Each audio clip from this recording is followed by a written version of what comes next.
नमस्कार साथियों, मैं राजेश कुमार आपका फिर से वेलकम करता हूं अपने चैनल सेकुलर एजुकेशन 563 पे, जिसमें आज हम आपको 3 फेज़ लोको के बारे में जानकारी देंगे। वे हमारे साथी जो असिस्टेंट लोको पायलट हैं या लोको पायलट हैं, या जो गुड्स ट्रेन या फिर कोचिंग ट्रेनों में जो भी कार्यरत हैं, उनके काम की चीज़ें हो सकती हैं। तो साथियों, आप लोग का सपोर्ट चाहिए और आप कृपया मेरे चैनल को सब्सक्राइब करें और लाइक करें, और अगर आपको अच्छा लगे तो कमेंट भी करें, अपने सुझाव दें। तो आज हम लोग 3 फेज़ लोको के बारे में पढ़ेंगे। WAG9, WAG9, WAP7 जिसमें कि आता है, WAP5 भी आता है। ठीक है, W फॉर विड्थ होता है, मतलब कि किस प्रकार की हमारी लाइन है, ब्रॉड गेज है कि नैरो गेज है कि मीडियम गेज है, जो ब्रॉड गेज को बताती है। ठीक है, A फॉर होता है एयर, मतलब कि न्यूमेटिक सिस्टम पे आधारित होता है। G फॉर होता है गुड्स। ठीक है, तो ये P फॉर पैसेंजर है। बाकी एक इसका एक ही अर्थ है। ठीक है, तो आज हम लोग देखते हैं।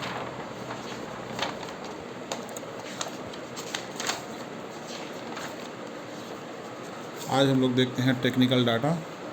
साथियों, हमारे पास जो अभी रेलवे में इंट्रोड्यूस लोकोमोटिव है, वो इस समय काफ़ी अच्छे लेवल पे 3 फेज़ लोको हमारा चल रहा है, जिसमें कि जिससे कि कई फ़ायदे हैं। ठीक है, कि हमारा उसमें रीजनरेटिव ब्रेकिंग सिस्टम है और ब्रेकिंग बहुत अच्छी होती है 3 फेज़ लोको में, जिसमें कि टूट फूट की चांसेस कम रहते हैं, और रीजनरेटिव ब्रेकिंग से हमारा जो एनर्जी लॉसेस होता है वो बहुत रिड्यूस हो जाता है। ठीक है, और टाइम लॉस नहीं होता है, एनर्जी लॉस नहीं होता है। ठीक है, और ऑपरेशन उसका बहुत स्मूथ होता है और बहुत पावरफुल है। ठीक है, कन्वेंशनल लोगों की तुलना में बहुत ही अच्छा लोगो है। तो इसमें हम देखते हैं, इसमें जो डाटा दिया हुआ, टेक्निकल डाटा दिया है। सर्विस का प्रकार देखिए, G9 क्या होता है, WAG9 गुड्स के लिए काम करता है। ठीक है, WAP7 जो होता है वो पैसेंजर के लिए होता है, और WAP5 भी पैसेंजर के लिए काम करता है। WAG9H ये गुड्स के लिए काम करता है। देखिए, WAG9H और WAG9 में अंतर यही है, इसमें WAG9H की जो हॉलिंग कैपेसिटी होती है वो थोड़ा ज़्यादा होता है। इसके 520 किलो न्यूटन का लोड खींच सकता है। ट्रैक्शन जो होता है, ट्रैक्टिव एफर्ट होता है 520 किलो न्यूटन तक ये दे सकता है। ठीक है, इसमें वेट कंपनसेशन लगा होता है। ठीक है, थोड़ा हैवी होता है इस G9 से। ठीक है, और P5 क्या होता है, ये भी पैसेंजर के लिए है। इसकी स्पीड थोड़ी ज़्यादा होती है, क्योंकि इसमें जो है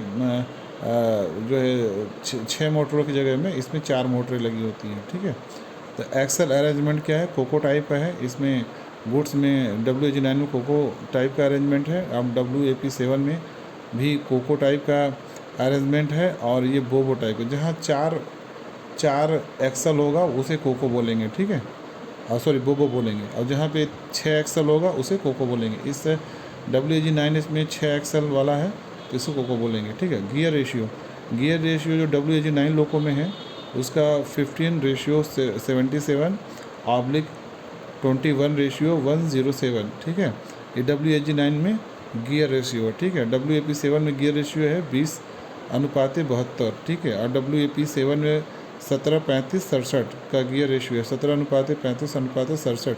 और WAG9H में 21:107 है। ठीक है, अब यहाँ पे कुल भार देखिए।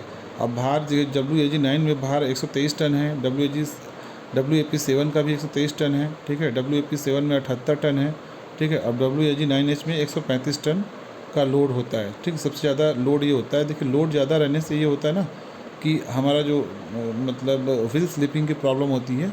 व्हील स्लिपिंग बोलने से साथियों, जो चक्के का जो फिसलन होती है वो कम होती है। ठीक है, फिसलता नहीं है, और अच्छा मतलब बढ़िया से मतलब लोड को कैरी कर जाता है अप ग्रेडियंट पे भी। ठीक है, ट्रैक्शन मोटरों की संख्या, आप देखिए G9 में, WAG9 में 6 ट्रैक्शन मोटर होता है। ठीक है, अब WAP7 में भी 6 ट्रैक्शन मोटर होता है, लेकिन WAP4 में 4 ट्रैक्शन मोटर होती है। ठीक है, और WAG9H में 6 ट्रैक्शन मोटर है। इसमें 3 फेज़ इंडक्शन मोटर लगा होता है।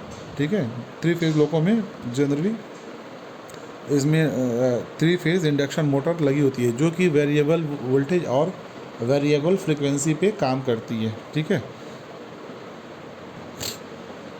हॉर्स पावर, अब देखिए ट्रैक्शन मोटरों की शक्ति ट्रैक्शन मोटर से 1156 हार्स पावर होता है WAG9 में और 1156 हार्स पावर होता है WAP7 में भी, लेकिन WAP5 में थोड़ी सी ज़्यादा है, 1563 हार्स पावर की मोटर होती है, ठीक है, उसकी शक्ति होती है। और 1157 हार्स पावर किसमें होती है, 1 हार्स पावर थोड़ा ज़्यादा होती है WAG9H में, ठीक है।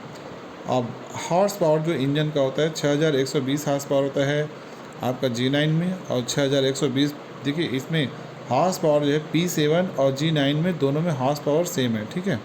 और इसमें भी आपका G9H में केवल हार्स पावर किस में डिफरेंस है, हार्स पावर केवल WAP5 में 5440 हार्स पावर इस यही सेम डिफरेंट है।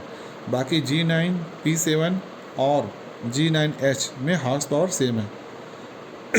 ट्रांसफार्मर रेटिंग, अब ट्रांसफार्मर देखिए जो लगा हुआ है इसमें G9 में 6531 6531 kVA का इसमें भी है, और 9H में भी 6531 kVA का है, लेकिन आपका P7 में और P5 में दोनों का ट्रांसफार्मर का जो रेटिंग है वो थोड़ा ज़्यादा है, 7475 kV 7475 kVA का जो ट्रांसफार्मर लगा है 7475 kVA P7 P5 में दोनों में ट्रांसफार्मर की जो रेटिंग है वो ज़्यादा है, ठीक है। और ट्रैक्टिव एफर्ट देखिए इसमें 458 किलो न्यूटन तक टॉर्क मिल सकता है हमको, और P7 में हमको 322.6 किलो न्यूटन टॉर्क मिलता है, और P5 में इसमें बहुत कम है, 258 किलो न्यूटन का हमको टॉर्क मिलता है, जबकि सबसे ज़्यादा हमको किसमें मिलता है G9H में 520 किलो न्यूटन का हमको टॉर्क मिलता है। अधिकतम गति G9 की 100 kmph होती है, P7 की 130 kmph होती है, और P5 की 160 kmph होती है, और G9H की 90 kmph। देखिए इसमें स्टार्टिंग टॉर्क, इसमें टॉर्क बहुत अच्छा है इसलिए स्पीड कम है, ठीक है। और जिसमें टॉर्क कम है इसमें स्पीड अच्छी है। इसमें क्या है, ट्रैक्शन मोटर कम है, इसमें स्पीड अच्छी मिलती है लेकिन में टॉर्क कम होता है। जैसा कि यहाँ देख सकते हैं, देखिए 258 किलो न्यूटन है, तो जाहिर सी बात है इसका स्पीड ज़्यादा ही होगी, ठीक है।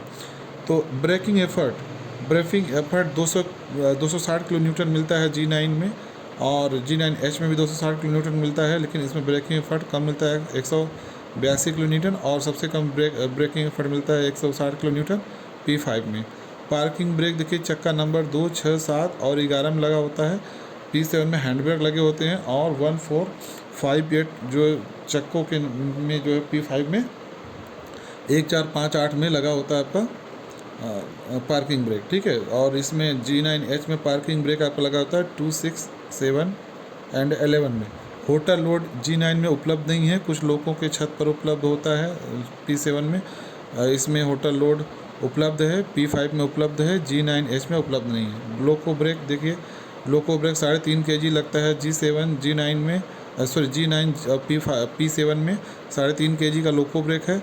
5 kg का kg/cm² का लोको ब्रेक आपका है इसमें P5 में, और 3.5 kg का लोको ब्रेक है G9H में।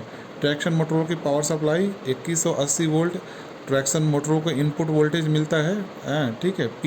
G9 और P7 में 2180 वोल्ट का इनपुट सप्लाई मिलती है ट्रैक्शन मोटर को, मतलब ट्रैक्शन मोटरों को सबको लगभग बराबर इतने ही इनपुट वोल्टेज मिलता है। 2180 वोल्ट जो है इनपुट वोल्टेज मिलता है, चाहे G9 हो, चाहे P7 हो, P5 हो या G9H हो, ठीक है। 3 ट्रैक्शन मोटर का प्रकार 3 फेज़ इंडक्शन मोटर है, जो कि 3 phase variable voltage variable frequency पे काम करती है। मेन रिजर्वायर सब में 2 हैं, केवल P5 में 3 रिजर्वायर हैं, ठीक है। OHV voltage 25 kV maximum 25 kV normally जो है चाहिए होता है, लेकिन मिनिमम 17.5 kV भी रहेगा तो चल जाएगा, और अधिकतम 30 kV पे काम करेगा, ठीक है। धन्यवाद साथियों, आज के लिए इतना ही, फिर आगे अपना पढ़ाएंगे आपको बाद में। कृपया मेरे चैनल को सब्सक्राइब करें, लाइक करें, और अच्छा लगे तो कमेंट भी करें, और अपना सुझाव अवश्य दें साथियों। जय लोकतंत्र, जय संविधान।